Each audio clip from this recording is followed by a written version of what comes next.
October 2021, 43 security force personnel have lost their lives in multiple attacks that have taken place in Jammu region. It started in October 2021 when an attack took place in which 4 Indian Army Jawans lost their lives, and since then there has been a rise in the number of militancy related incidents in Jammu region, particularly in Rajouri, Poonch, and then in Dora, Riyasi and Kathua. Now we have seen a number of attacks taking place. It was yesterday around 3:30 in the evening when these army buses were targeted by the militants who had reached near a point where there was a tough terrain and the vehicles were going through a slow speed, and that's when, taking advantage of that, they fired indiscriminately at these vehicles and also hurled grenades. These vehicles were passing through two different axes of a road, and then their tires were also flat, and there were multiple gunfire that was heard in the area for more than half an hour. The security forces retaliated, and unfortunately 10 Indian Army personnel were injured, who were later shifted to the hospital, but 5 of them have succumbed to their injuries. All of them are from Uttarakhand. We are told that a team of doctors is attending the 5 other injured who are being treated at the army hospital.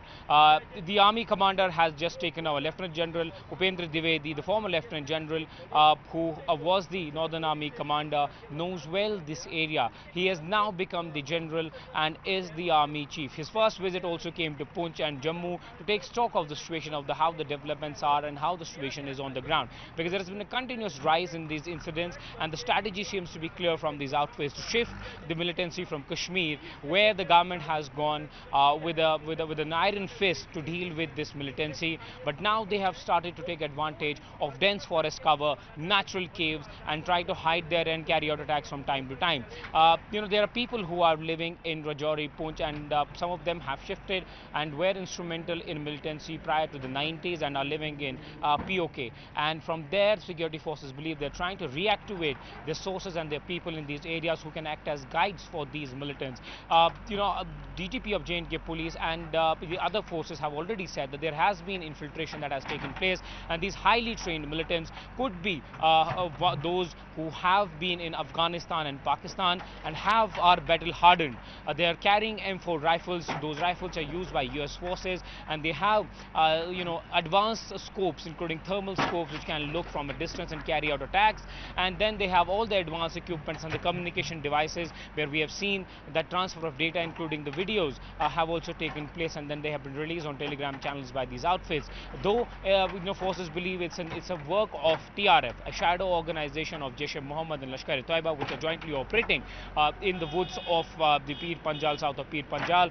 But yes, forces are trying to regroup and check that how they can deal with the situation. Multiple meetings have been also held in Delhi and also in Kashmir and Jammu, where the strategies are being drawn. But yes, so CNN News 18 has spoken to top officials who say that attempt is also to communalize the atmosphere in Jammu region by carrying out attacks on civilians and those populations which have had a history of polarization, and that is why they're trying to ensure that the peace is established in these areas, and they're sending messages to these people that they have to be together while dealing with this militancy. One has to also understand, when India and China came face to face in Galwan, a lot of forces were moved in from Rajouri, Poonch, and they were sent immediately to the line of actual control. Why so? Because these areas were peaceful, and in 2020 there were no militancy related incidents in these areas. Operation Sarva Vinashak was launched by the Indian Army around 2005, and that's when a large scale operation took place against these militants hiding in the forest, and then the militancy in these areas came to an end. But then they have resurfaced again after the abrogation of Article 370, a strategy being followed from across to destabilize the Jammu region and carry out attacks on those vulnerable spots and those areas which are remote in nature, so that once the vehicles reach these places where the blind curves are, or there are rough terrains and mountains passes where you have the zigzag turns, and that's when they take advantage of the slow speed and attack the driver first, and then carry out intense firing on these vehicles to have the more number of damage inflicted on the security forces.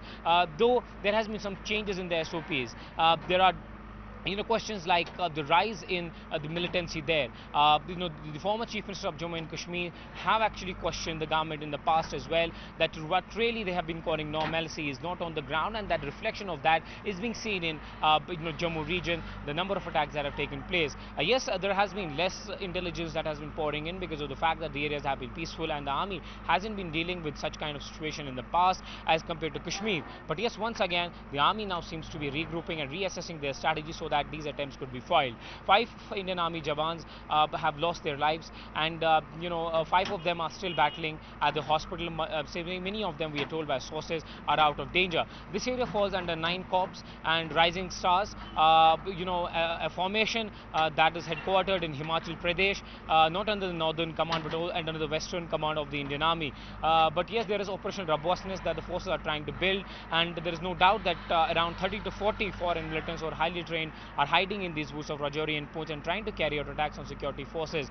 And there hasn't been much success that has been gained by the security forces, given the fact that the terrains are high, it's a hot and humid condition. And why it's giving favoring it naturally to the security forces, to the militants, is because of the fact that these passes do not receive much snowfall, or they have zero snowfall that takes place even during the winter. So even if they hide in the woods, they don't need any shelter. They generally carry out blankets and certain less equipment so that they can move with time, and when the security forces reach there, they try to leave their hideouts behind and move out. There are natural caves where they have taken advantage of, but the forces are trying to deploy young blood and young soldiers from the J&K police and the Indian Army who can be stationed at one place for a very long time to carry out these operations. Forces also are telling us that they are trying to carry out an operation in these areas which are vulnerable in nature, including Doda, Rajouri, Poonch, Kathua, Riasi. Riasi, we saw that an attack took place on a bus in which pilgrims were targeted, and almost 9 of them died, and later on many were injured. One has to wait and see what kind of strategy do the security forces follow, particularly when it comes to these attacks, because these have been frequent, and these militants are attacking at their will and carry out such attacks there. But yes, the human intelligence and the technical intelligence will have to be once again reassessed, and there has to be a combined effort by the security forces all around to ensure that the peace returns to Jammu once again. But right now, the situation is dangerous, and the highly trained militants are carrying out attacks in Jammu region. With Bashir Lone, Srinagar, Ishanwani for CNN News 18.